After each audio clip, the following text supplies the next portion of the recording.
Bom dia a todos. É sempre uma alegria juntos meditarmos sobre o Evangelho à luz do Espiritismo. Hoje nós vamos dar continuidade no capítulo 5, um dos mais importantes. Todos os capítulos do Evangelho segundo o Espiritismo são importantes e trazem grandes lições. Mas hoje nós estamos falando das bem-aventuranças, né? Bem-aventuranças contidas no maravilhoso Sermão do Monte, onde Jesus traz os esclarecimentos mais preciosos para a nossa vida, para nos prepararmos já aqui nessa existência a viver melhor nos planos espirituais, no reino de Deus, como Ele nos convidava, né? Então, as bem-aventuranças trazem essas lições profundas e hoje nós vamos falar das aflições mais um pouco. Vamos falar de um tema um pouquinho difícil, o tema dessa manhã. Mas para que esse tema fique mais claro, nós vamos revisar um pouquinho todos os ensinos desse capítulo 5, né? Então vamos primeiro relembrar as palavras do Mestre contidas no Evangelho, tanto de Lucas como de Mateus, né? As palavras que dão vazão aos ensinos de Kardec nesse capítulo são palavras do Mestre. Bem-aventurados os que choram, porque serão consolados. Bem-aventurados os famintos e sequiosos de justiça, porque serão saciados. Bem-aventurados os que sofrem perseguição pela justiça, porque deles é o reino dos céus. Mais, bem-aventurados vós que sois pobres, porque vosso é o reino de Deus. Bem-aventurados vós que agora tendes fome, porque sereis saciados. Ditosos sois vós que agora chorais, porque rireis. Jesus consola, dá esperança, mostra um futuro melhor a todos nós que estamos nesse planeta de provas e expiações, passando por momentos difíceis na nossa existência terrena. E naquela época, muitos procuravam o Mestre, o auxílio do bom pastor, porque muitas eram as dificuldades à época. Dificuldades mais materiais, de um mundo mais materializado, vivendo em guerras, em conflitos, em dificuldades físicas mesmo. Mas hoje o Evangelho continua com a mesma mensagem e 2000 anos depois continuamos aflitos ainda. Talvez não com aquelas dificuldades da época, mas com as nossas dores morais, com as nossas dificuldades físicas que trazemos conosco. E a todos nós o Evangelho continua dizendo, bem-aventurados os que sofrem, serão consolados, hoje sofrem, mas amanhã estarão melhor. Então o Mestre continua esclarecendo que as dores, por mais difíceis que sejam, são passageiras, né? São momentâneas na nossa existência. E o Espiritismo, Kardec, auxiliado pela espiritualidade, traz nesse capítulo 5 uma compreensão clara do que o Mestre queria dizer com essas palavras. Porque nós temos uma certa dificuldade de compreender que eu posso ser feliz estando sofrendo. Não é meio antagônico, né? Mas a razão nos leva a compreender o porquê de tudo isso, né? Através desse capítulo. Então, eles começam dizendo que Deus é soberanamente justo e bom. Que Deus não age com caprichos, não é parcial, não escolhe privilégios para ninguém. Olha, se Deus é justo, se Ele tem também misericórdia, todas as dificuldades pelas quais passamos são justas, senão Deus não seria justo. Então não há acaso nas leis divinas, não há acaso nas nossas existências. E eles nos explicam que as dores que passamos aqui partem basicamente de duas causas. Uma, pelo que fazemos nessa mesma existência. Então nós tomamos atitudes, nós trazemos pensamentos, ideias, nós vivenciamos em sociedade com algumas dificuldades, com algumas falhas de caráter, de personalidade, e erramos. E esses erros trazem resultados nessa própria vida. Então, grande parte das dificuldades que passamos são reflexos da nossa própria existência atual, das escolhas que fazemos. Mas, às vezes, nós estamos sofrendo desde o nascimento, ou com perdas de amigos queridos e tudo mais, e a gente não encontra nessa vida nenhuma causa. Eu não fiz nada que pudesse desencadear isso. Então, eles nos dizem, aí são das nossas vidas passadas, das nossas encarnações, das escolhas que fizemos nesse nosso passado. Se estamos numa escalada de evolução, é óbvio que erramos muito mais no nosso passado do que acertamos, não é? Senão nem estaríamos mais aqui nesse planeta. Então, há sempre justiça nos sofrimentos, nas nossas aflições. Pensando nesse sentido, então, eu devo tentar superar as aflições, se elas são justiça divina? Devo lutar contra elas? Sim, certamente, eles nos dizem. É o objetivo dessa existência carnal. Crescer, evoluir através da superação das dificuldades. Temos que estudar, temos que trabalhar, temos que compreender os nossos semelhantes, temos que trazer o amor para dentro de nós, e com isso nós vamos amenizando essas dores que a vida nos traz, né? É exercitar as duas asas da nossa evolução, a inteligência e o amor, né? O caráter. Mas nem todas as aflições que nós trazemos têm possibilidade de solução, não é? Algumas nós temos que conviver com ela. Há até uma oração popular que diz assim: Pai, dai-me forças para resolver as situações de sofrimento que eu possa mudar, e resignação, paciência para aquelas que eu não consigo mudar, e sabedoria para distinguir uma das outras, né? No ditado popular a gente vai ficar dando murro em ponta de faca, né? Assim que popularmente a gente fala. Então a espiritualidade conclui assim, resumindo o que é bem-aventurados os aflitos.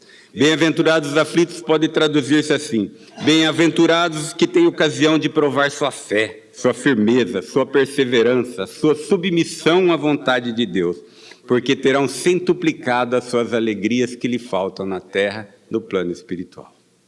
Centuplicada. Tudo que sofremos aqui, teremos 100 vezes mais em bênçãos no alto, né? E os Espíritos nos trazem, assim, mais ou menos Kardec traz, auxiliado pelos Espíritos, uma comparação nesse sentido. Ele diz que o que nós sofremos aqui é como se nós tivéssemos uma grande dívida, uma dívida muito alta que não temos como resgatar. Mas o credor, aquele que nós devemos, diz assim: se você me pagar 1/100ª parte do que você me deve, eu dou quitação da dívida. O que nós faríamos?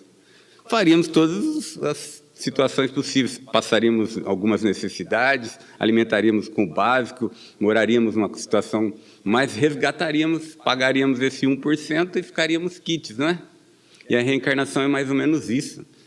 Pagando 1% de todo aquele passado de erros que nós trazemos, estaremos quites. Ó, a misericórdia divina, né? Então, pensando nisso e comparando a nossa existência com o que viveremos daqui para frente, é pouco, né?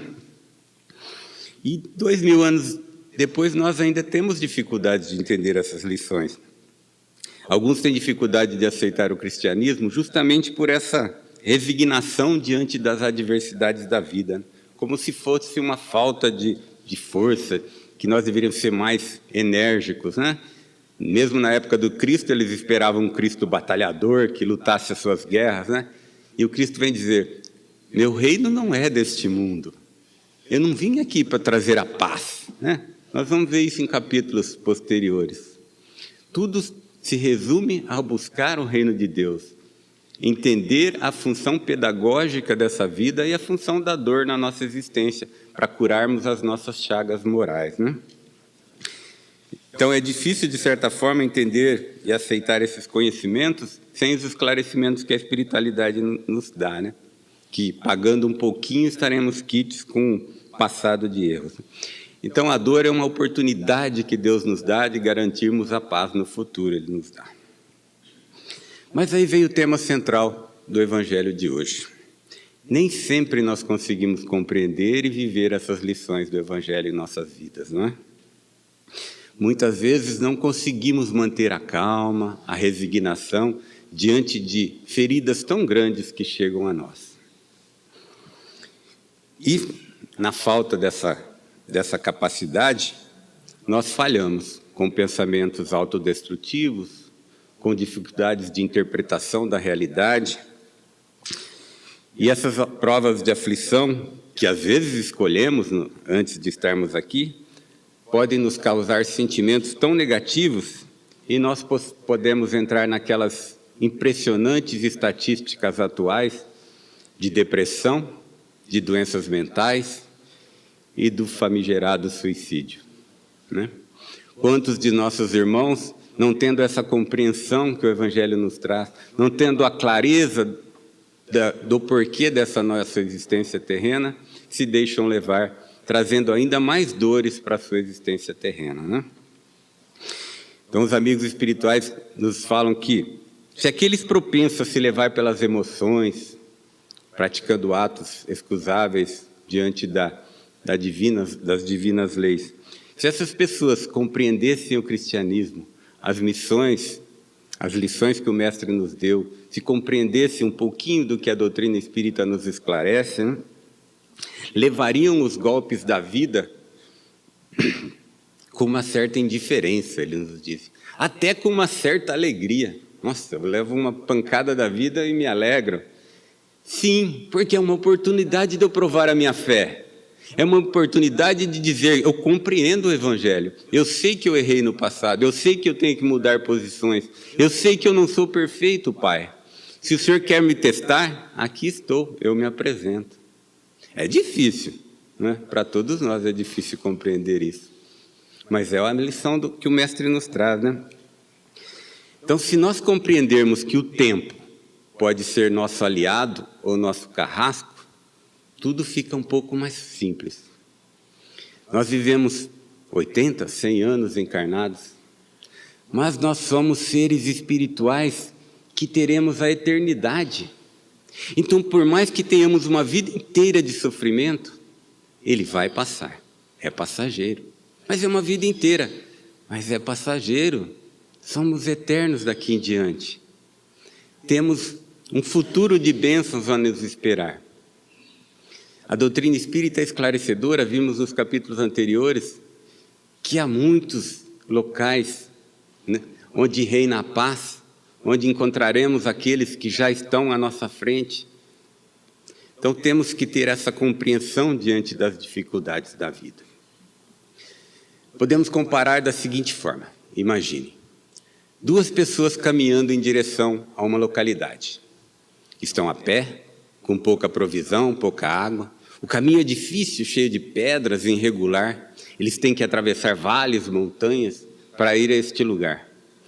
Mas um deles tem uma carta no bolso. Essa carta lhe diz assim, nós te esperamos de braços abertos. Aqui é tão lindo, é tão perfeito. Temos amigos, temos alimentos, temos tudo o que precisamos para uma vida perfeita. Estamos te esperando, venha. E ele vai. Aquele caminho é difícil, tortuante, mas ele sabe o que espera e é até feliz com as dificuldades do caminho. Já o outro não sabe o que espera, não sabe nem para onde está indo. Então aquele caminho é difícil. Cada dificuldade é um tormento, cada tropeço é uma dificuldade maior e ele vai se lamentando na caminhada. Essa é a diferença daqueles que têm o Evangelho no coração e daqueles que não o têm. O caminho é o mesmo para todos nós. Nenhum de nós deixa de passar por dificuldades. Podemos nos apresentar aqui com um sorriso, né? Todo mundo acha, nossa, aquele é feliz. Nós não conhecemos o íntimo das pessoas, né? Às vezes é apenas uma máscara para a sociedade. Então nós não podemos julgar que um é mais feliz do que o outro, porque só Deus conhece o nosso íntimo. E o caminho é o mesmo para todos nós. As experiências são necessárias para o nosso crescimento. Todos nós passaremos por imensas experiências para crescermos. Algumas dolorosas, dependendo das nossas escolhas. Mas o Evangelho nos traz essa certeza de que há um mundo melhor nos esperando, que há amigos de braços abertos que estão lá. E isso nos deixa mais serenos para enfrentar essas dificuldades, sem trazer as consequências difíceis de quando nos revoltamos contra a vida, né? Então, os amigos espirituais ainda nos fazem alguns alertas que Kardec selecionou como tema dessa manhã, né? O primeiro alerta é a responsabilidade das nossas palavras diante dos nossos companheiros de jornada. Todas as vezes que apresentamos ideias materialistas, ideias de que tudo se resume a esse mundo, egoístas, nós induzimos inconscientemente pessoas a tomarem decisões erradas, como o suicídio. E somos responsáveis por isso. Então, aquilo que pregamos, aquilo que falamos, que refletem no coração do nosso irmão, é responsabilidade nossa, né? Então, temos que trazer sempre mensagens que possam trazer essa resignação, essa calma, essa compreensão. Jamais mensagens que os levem ao maior desespero, né? As ideias materialistas devem ser combatidas, eles nos fazem. E nos trazem ainda nas mensagens daqueles que faliram. Nós temos nos livros espíritas, entre o céu e o inferno, né? Nós temos o relato de alguns que falharam, que se deixaram levar por sentimentos negativos na vida e cometeram suicídio. E sofrem muito no plano espiritual. Eles trazem aqueles relatos vivos, né, que Kardec colheu com alguns. E mesmo em situações que possam induzir a uma certa... que eles pudessem ter uma certa verdade nisso, não havia essa questão. Tipo um exemplo, né? Alguns exemplos que estão lá no céu e inferno. Uma mãe que perde o filho e se suicida para estar com ele no plano espiritual, o apoiando. Fala, nossa, a mãe teve um amor? Não, não teve um amor. Se ela tivesse o amor e a compreensão de que tudo tem uma lógica nas leis divinas, ela não faria esse ato, né? Deus tem um propósito para aquele filho e vai ampará-lo, né, no desencarne dele. Então, não é porque um filho vai antes de nós que nós vamos perder o amor a essa existência, né? Um pai que tira a própria vida para que o filho não vá para a guerra, porque ele fatalmente morreria. Eles dizem, quem garante que ele morreria na guerra, né? Então, nenhuma razão pode dar crédito a tirarmos a nossa existência em benefício de algo, né? Mas aí Kardec pergunta assim, se alguém que se acha desgostoso da vida, mas não quer extingui-la com as suas próprias mãos, não será culpado se procurar a morte no campo de batalha, com o propósito de tornar a sua morte útil na batalha? Ele fala, não, isso também é suicídio. Se ele sabe que vai desencarnar na batalha, isso não é coragem, né? O verdadeiro devotamento consiste em não temer a morte quando se está sendo útil ao próximo. Quando colocamos a nossa vida em risco para salvar alguém. Isso é meritório. Mas, mesmo que façamos isso com o objetivo de também deixar a existência, já se torna um suicídio, né? Então, o homem se expõe a um perigo iminente para salvar a vida de um de seus semelhantes, sabendo de antemão que sucumbirá. Pode ser considerado isso um suicídio? Ele pergunta. Desde que o ato não entre com a intenção de buscar a morte, não há suicídio, mas sim devotamento e abnegação.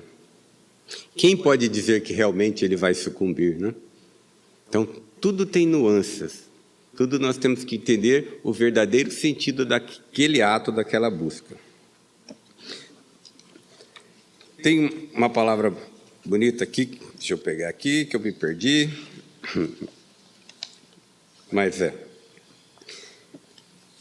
o Espírito nos diz assim, em tese geral, pode afirmar-se que a felicidade é uma utopia, uma ideia, não uma realidade, cuja conquista as gerações se lançam sucessivamente sem jamais lograrem alcançá-la. Se um homem ajuizado na terra é uma raridade nesse mundo, um homem absolutamente feliz jamais foi encontrado. Então, não há felicidade nesse planeta de provas e expiações. Sabendo disso, todas as dificuldades por que venhamos a passar, tem essa justiça, né? Para finalizar, tem um texto maravilhoso no Evangelho, nesse capítulo 5, que quando vocês estiverem sentindo esse sentimento dito aqui, leiam, ajuda na nossa melhora íntima. Se chama A Melancolia, de um amigo espiritual. E ele nos fala mais ou menos assim. Sabe que às vezes uma vaga tristeza se apodera dos vossos corações e leva vocês a pensarem que a vida é amarga, difícil? É o vosso espírito aspirando à liberdade. Ele está cansado de estar preso ao corpo. É uma prisão e às vezes ele se esforça para sair. Como ele reconhece que está preso, que seus esforços são inúteis, vem o desânimo, vem aquela languidão, vem o abatimento, e você se julga infeliz aqui na terra. Ele diz: crede-me, resiste com energia a essas impressões que enfraquecem a vossa vontade. São inatas ao espírito dos homens as aspirações por uma vida melhor. Mas não esperem que essas aspirações venham neste mundo. Aguarde pacientemente o anjo da libertação, que um dia romperá os liames que te mantêm preso ao corpo. Lembre-se, durante esse degredo na terra, vocês têm que desempenhar uma missão. Às vezes vocês nem sabem qual missão é essa, mas vocês têm que cuidar da sua família, têm que cumprir as obrigações que o Pai colocou nas suas existências. E no decurso dessa vida, desse degredo provação, vão desabar dificuldades, inquietações, tribulações, mas sede fortes, corajosos, suportai-as, afrontai com resolução. Duram poucos as dificuldades da vida e vos conduzirão à companhia dos amigos por quem chorais hoje. Jubilosos um dia eles você receberão de braços abertos e os guiarão para regiões inacessíveis às aflições da terra. Sede pacientes. Linda essa mensagem, vale a pena ler. E a literatura espírita é grande também em nos trazer o relato daqueles nossos irmãos que foram exemplos para nossas existências, que viveram vidas de devotamento e dificuldade, com dores físicas, mas mesmo assim amparando seus irmãos de caminhada, e que quando eles são recebidos no plano espiritual, quando os amigos espirituais resplandecentes de luz os recebem após o desencarne, são momentos únicos, momentos em que trazem a eles uma felicidade tão plena, tão perfeita, que nesse momento a mensagem de Jesus se torna tão real. Bem-aventurados os aflitos, porque deles é o reino dos céus. Que nós possamos ser recebidos assim um dia, né? Mais um lembrete importante para finalizarmos. Esse é do Chico. Ele diz mais ou menos assim. Lembrem, né? O amor cobre uma multidão de pecados. Olha o que ele nos diz. Toda vez que a justiça divina nos procura para um acerto de contas e nos encontra trabalhando em benefício dos outros, ela manda que a misericórdia divina, que a cobrança seja suspensa por tempo indeterminado. Então, se chega o momento das nossas aflições e nós estamos trabalhando no bem, amparando os nossos irmãos, fazendo a nossa parte para esse mundo estar melhor, a cobrança é suspensa por tempo indeterminado. Que trabalhemos no bem, é o convite. E as aflições, por mais que venham, serão leves, porque o fardo é leve quando Jesus está ao nosso lado. Essa é a mensagem do Evangelho.